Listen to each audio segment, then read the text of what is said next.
আরে, হলো কি? সেই কখন থেকে শুধু কেঁদেই যাচ্ছিস আর কেঁদেই যাচ্ছিস, কিছুই তো আমাকে বলছিস না। হলো কি রে? কি আর বলবো গো দাদা, আমার কপাল পড়েছে কপাল। কার যে নজর লেগেছে আমার পাতিহাসের উপর কে জানে। কেন, তোর পাতিহাঁসের আবার কি হয়েছে? তোর পাতিহাঁস আবার মরে টরে গেছে নাকি রে? তুমিও না দাদা, সবসময় এটাই চিন্তা করো যে আমার পাতিহাস মরে গেছে। যেভাবে কান্নাকাটি করছিস তাতে তো এটাই বোঝা যায়। আচ্ছা বল তো কি হয়েছে? গত রাতে আমার পাতিহাঁসটা হয়তো কেউ চুরি করে নিয়ে গেছে। সকালে উঠে আমি আমার পাতিহাঁসকে খুঁজে পাচ্ছি না। কি বলছিস তুই? একটা সাধারণ পাতিহাঁসকে কে চুরি করবে বলতো? আর তাছাড়া তোর ওই পাতিহাঁসের কথা কেই বা জানে? কেউ তো জানে না। এটাই তো মূল বিষয় গো, তোমরা দুজন ছাড়া আর কেউই তো আমার পাতিহাঁসের কথা জানে না। তাহলে তুই কি বলতে চাইছিস? তোর পাতিহাঁস আমরা চুরি করেছি? কি বলছো তুমি আবোল তাবোল? এমনটা হলে আমি কি তোমার বাড়িতে এসে কান্নাকাটি করতাম বলো? আমি বলি কি, শোন তুই, আমার মনে হচ্ছে পাতিহাঁসটা তার বাড়িতে চলে গেছে।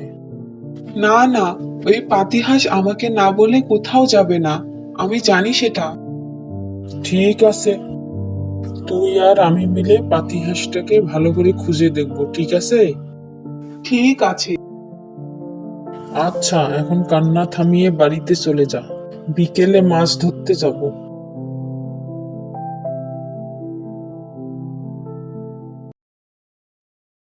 তোমরা আমাকে চুরি করে নিয়ে এসেছো কেন? আমাকে আমার মালিকের কাছে দিয়ে এসো।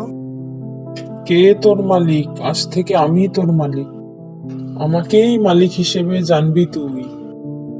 আমার মালিক হওয়ার যোগ্যতা তোমার নেই। তুমি মোটেও ভালো মানুষ নও। তোমার বিপদ হবে, ঘোর বিপদ। চুপ কর তুই, তোকে আমরা জ্ঞান শোনার জন্য আনিনি। আমাকে ছেড়ে দাও বলছি। তোকে তো ছেড়ে দিলে চলবে না রে, তোর থেকে আমরা অনেক টাকা পয়সা নিয়ে বড়লোক হয়ে যাব রে। আমি তোমাদেরকে বারবার করে বারণ করছি, এমনটা করলে তোমরা বিপদে পড়বে। আমার কথা মিলিয়ে নিও। ওগো, এই রাজহাঁসটা খুব কথা বলছে, ওর মুখটা একটু বন্ধ করে দাও তো। আমার মুখ বন্ধ করলেও তোমাদের বিপদ তোমরা ঠেকাতে পারবে না। তোমরা বিপদে পড়বেই পড়বে। চুপ কর, আজ থেকে আমি তোর মালিক, আমি যাই বলবো তোকে তাই শুনতে হবে। এখন আমাদেরকে অনেক টাকা পয়সা দে, জলদি দে। আমি বারণ করছি, কিন্তু তুমি আমার মালিক। তুমি আমার কাছে যা চাইবে তাই আমাকে দিতে হবে। তোমরা ভুল করছো, ভুল পথে যাচ্ছ, এমনটা করা উচিত নয়। তুই চুপ কর, তুই একদম বকবক করবি না। তোর কাজ হলো আমাদেরকে শুধু টাকা পয়সা দেওয়া। ঠিক আছে, এত করে বলার পরেও যখন তোমরা শুনলে না, সময় এলে ঠিক টের পাবে।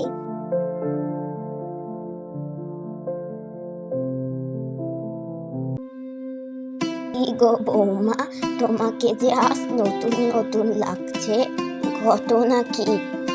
দেখতে পাচ্ছ না, আজকে নতুন গয়না পরেছি, এ কারণেই নতুন নতুন লাগছে।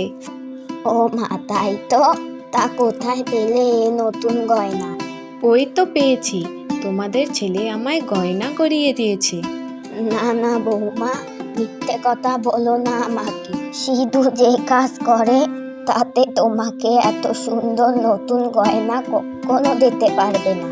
সব যখন জেনে গেছো, তাহলে লুকিয়ে আর কি লাভ? আমিও তো সেটাই বলছি, বলো বলো। তুমি নিশ্চয়ই ওই প্রবীণের পাতিহাসের কথা শুনেছো, তাই না? হ্যাঁ শুনেছি, প্রবীণ আমাকে বলেছিল, তবে আমার ব্যাপারটা বিশ্বাস হয়নি। বিশ্বাস তো তোমাকে করতেই হবে, কারণ ঘটনাটা সত্য। কি বলছোটা কি? হ্যাঁ, আমি সত্যি বলছি, প্রবীণ ওই পাতিহাস আমাদের দিয়েছে।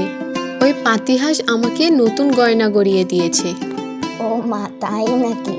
তাহলে তো এখন থেকে তোমাদের দুঃখের দিন আর রইল না। হ্যাঁ গো বুড়িমা, ভাবছি এবার একটা নতুন ঘর তুলবো। তোমার ছেলেকেও আর মাছ ধরতে দিব না। তাহলে প্রবীণ যে বলল খারাপ কাজে ব্যবহার করলে নাকি বিপদ হবে। আমরা তো আর খারাপ কাজে ব্যবহার করছি না।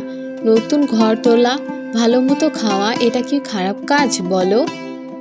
না না, তাহলে ঠিক আছে। তাহলে আমি আসি, তুমিও আমাদের বাড়ি এসো, কেমন?